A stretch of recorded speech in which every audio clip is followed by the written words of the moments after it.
سوال: کتنے جانور جنت میں جائیں گے؟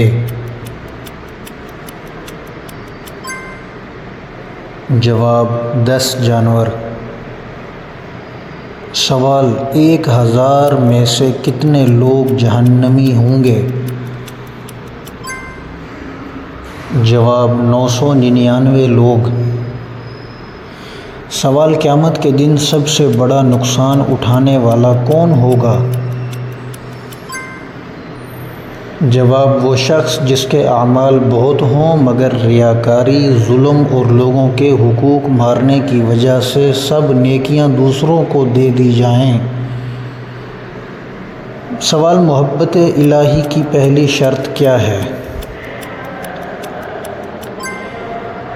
جواب: اطاعت رسول صلی اللہ علیہ وسلم۔ سوال: سب سے پہلے کس نبی کو سجدہ کرنے کا حکم ملا؟ جواب: حضرت آدم علیہ السلام۔